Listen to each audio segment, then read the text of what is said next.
Bueno, y ahora que ya explicamos cuál es la incidencia de las disfunciones del tronco, del tórax, del cráneo o estas disfunciones de ATM sobre el resto de la anatomía y cómo pueden modificar nuestra biomecánica, vamos a explicar qué es lo que sucede sobre el miembro superior y cómo puede distribuir síntomas hacia otras partes del tronco.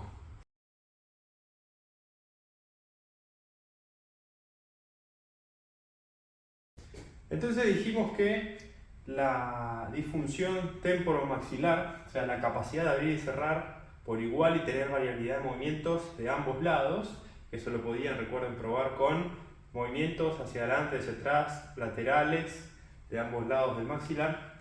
Si eso está trabado o está en disfunción, que ustedes también lo pueden intuir por chasquidos o trabas que suele tener articulación, es probable que tengan síntomas de dolores de cabeza, dolores cervicales constantes, aunque no sean fuertes, pueden ser constantes, y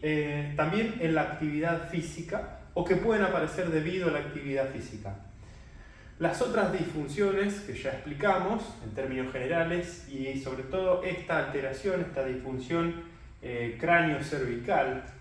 va a producir, como ya dijimos, reclutamientos de la musculatura. Por ejemplo, recuerden los trapecios, que tienen esta dirección de fibras y se van a dirigir hacia los omóplatos. Van a reclutar excesos de trabajo de los pequeños músculos cervicales que sostienen las vértebras por debajo y que me van a permitir mover el cuello en inclinación, en rotación. Y esos son movimientos que cuando el maxilar no se mueve bien, porque solo se mueve en apertura y cierre, o solamente en apertura hace un salto hacia adelante, ¿sí? Hay una alteración en la calidad del movimiento, en la cantidad de recorrido que tiene. Lo que va a hacer el cuerpo, sin avisarnos, porque el cuerpo resuelve todo sin avisarnos, es que va a empezar a usar, como ya dijimos, las vértebras cervicales para terminar de ejecutar esos movimientos que estas articulaciones superiores no pueden ejecutar. Entonces, la columna va a empezar a tener ciertas tendencias. Ustedes van a ver que en ustedes mismos o la persona se para con la cabeza levemente inclinada de lateral, ¿sí? O sea, con tendencias laterales de la columna cervical. Siempre que tengamos eso hacia abajo o hacia los lados, como en el caso del miembro superior o en el caso del miembro inferior, o sea, siempre que tengamos en la columna una lateralidad o una tendencia lateral, podemos, fíjense, curva derecha, curva izquierda, por poner un ejemplo simple, podemos tener alteraciones de movimiento, como ya dije, a los miembros superiores, por ejemplo. Ya dijimos que se va a modificar la cantidad de actividad de la musculatura cervical, y entonces, por ejemplo, la primera, la segunda costilla, que nos forman esta parte superior del tórax, que estarían justamente en esta dirección, que se unen con el esternón y la clavícula, ¿sí? Son estructuras que le van a dar a mi miembro superior. Vamos a dibujar la clavícula aquí,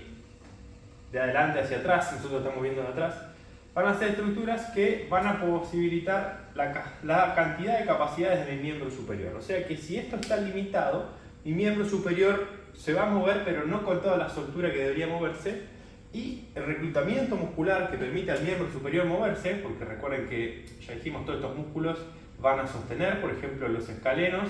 van a sostener la primera y la segunda costilla, ¿sí? Y entre los escalenos van a pasar, o sea, van a estar las encrucijadas, los espacios interescalénicos, por donde pasan los nervios, que obviamente salen de la columna cervical, atraviesan los espacios interescalénicos y después van al miembro superior, ¿sí? Entonces,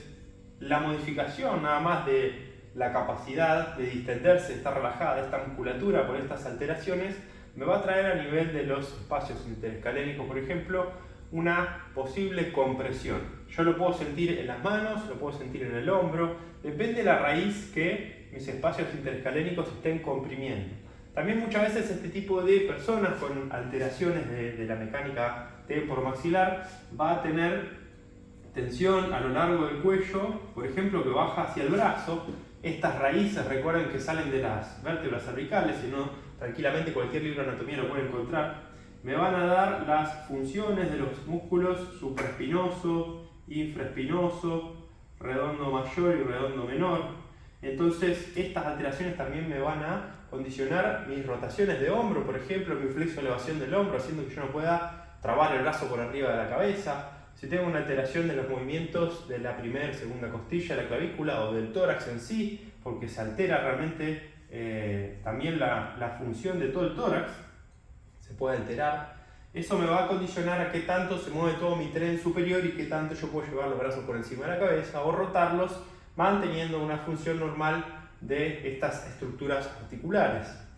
Tranquilamente podemos intuir, que es lo que se suele ver en la consulta, el paciente no tiene síntomas graves, pero sí tiene síntomas que no le dejan funcionar con normalidad, como les digo, por eso son disfunciones. Tiene sobrecargas en estos pequeños músculos que van a formar después el manguito rotador, por ejemplo, tiene dolor en el deltoides o tiene dolor después que le baja a lo largo del brazo o hacia el codo o hacia el antebrazo, incluso a veces llega hasta la muñeca y la mano el síntoma, porque estas raíces que van bajando y no tienen espacio para pasar, empiezan a sufrir ciertas irritaciones, la raíz está constantemente irritada. Entonces, como ya les dije, según la raíz que se esté comprimiendo, va a ser el espacio que nosotros tenemos que descomprimir, porque algunas raíces van a los pectorales, algunas raíces van a la parte de la escápula, hagan una proyección de la escápula hacia atrás, ¿ok? Y fíjense que mi escápula en este caso, como yo ya tenía unas tendencias de la columna por estas inclinaciones que suceden arriba, voy a tener más facilidad para que mi escápula sería desde atrás derecha en este caso, voy a tener más dificultad para que mi escápula derecha en este caso realice la activación de todos los músculos que la sostienen a la columna. Entonces voy a tener una tendencia de mi escápula derecha a tener cierta inestabilidad, voy a tener una irritación de las raíces que ya mencionamos, nerviosas, que van al miembro superior, y es muy probable que esta persona desarrolle patologías de miembro superior, tendinitis, bursitis, inflamaciones, codo tenista, inflamaciones en la muñeca, lo que se les ocurra, contracturas en el cuello que son muchas veces diagnosticadas nomás por el médico, pero no tienen una solución más que tomar un analgésico muy relajante. Se le dice que es por estrés, ¿sí? Bueno, realmente estas alteraciones pueden tener soluciones prácticas en cuanto a la práctica del kinesiólogo que trabaja sobre estas estructuras o que diagnostica y deriva a trabajar sobre estas alteraciones de ATM y que trabaja también sobre estas alteraciones de ATM. Puede tener una solución activa por parte del paciente para lograr que todas estas estructuras que no se están moviendo bien, que están condicionadas en su tono muscular, que tienen o empiezan a tener rigidez articular, porque la rigidez articular va a empezar a aparecer ¿en dónde? Entre las vértebras cervicales y dorsales. Va a empezar a sentirse en algunos niveles de las vértebras dorsales que dejan de tener tanto movimiento, porque el cuerpo, si tiene un déficit o un exceso de movimiento en una zona, lo que hace es bloquear otra para poder funcionar con estabilidad. Entonces empezamos a tener grupos de vértebras que ya no se están moviendo como deberían. Si las vértebras no se están moviendo como deberían, ya saben que las costillas, ¿sí?, que van a permitir los movimientos de esos grupos de vértebras también, que en realidad forman parte de todo el tórax, ¿sí? O sea, los grupos de vértebras que se bloquean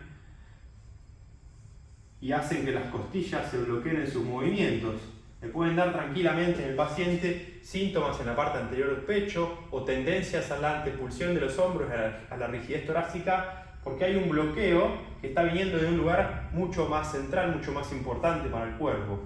Entonces, siempre que uno evalúa todas estas condiciones, tiene en cuenta que los síntomas que el paciente refiere no van a estar solo supeditados a la zona donde el paciente refiere síntomas, sino que estos síntomas, estos dolores costales, dolores dorsales, dolores esternales, dolores externo-costoclaviculares cervicales, pueden estar condicionados por otras estructuras más importantes, y que así como se condicionan esas estructuras, estas zonas articulares pueden doler en ese mismo lugar, pueden dar síntomas derivados a otras partes del cuerpo, y si nosotros siguiéramos con esta descripción de las zonas donde se pueden producir o reclutamientos musculares o rigidez a nivel articular, sepan que estas alteraciones de movimiento en zonas centrales o altas va a disparar rigidez y va a reclutar, o sea, va a disparar rigidez articular hacia abajo, como ya les dije, y va a reclutar músculos, por ejemplo, los mismos paravertebrales, ¿sí? Va a elevar el tono de los músculos paravertebrales. Estoy por dar un ejemplo, ¿sí? A los lados de la columna. Entonces, mi paciente que venía con síntomas cervicales, síntomas de contracturas en los trapecios, en las zonas escapulares, dificultad para trabar los brazos por arriba de la cabeza, dolor entre la columna y las escápulas. Cuando yo lo empiezo a observar y cuando lo empiezo a evaluar y cuando empiezo a indagar en qué otros dolores suele tener, bueno, muchas veces estos pacientes nos van a contar o nos van a mostrar, porque a veces te lo dicen y a veces te lo muestran, que cuando los vemos en una vista mucho más general, tórax, estos pacientes nos van a mostrar, como ya les digo, en una evaluación, o nos van a contar que en realidad todo el lado derecho de su cuerpo está trabado, que su escápula no se siente que se mueve bien, que además tiene sobrecargas en la zona media de la espalda, por ejemplo, de un lado o de ambos lados, que tiene más tensión en una zona lumbar que en la otra, que el glúteo de un lado no se puede elongar como el contralateral, y entonces, además de los síntomas por los cuales la persona nos visita, vamos a tener otras alteraciones a lo largo de toda su biomecánica, que incluso puede haber tenido cirugías o inflamaciones en la rodilla, contracturas o desgarros en los isquiotibiales, ¿sí? Puede sentir tensión en la planta del pie o en los gemelos, porque estas alteraciones de la mecánica del maxilar o de la mecánica central de cualquier parte de la columna me puede dar también lesiones descendentes, o en algunos casos las lesiones o las disfunciones más inferiores, como pueden ser alteraciones en los movimientos de la pelvis, ilíacas, lumbares, me pueden dar síntomas hacia arriba. Entonces acá empezamos a tener disfunciones que ya explicamos en los otros videos, y estas también, que me van a dar síntomas hacia arriba y hacia abajo. O sea, mi miembro superior puede estar alterado por una disfunción central que viene desde arriba o que viene desde abajo. Por eso es muy importante en la anamnesis todo lo que el paciente nos comenta de su historial de dolencias, acortamientos, rigidez, contractura, etc.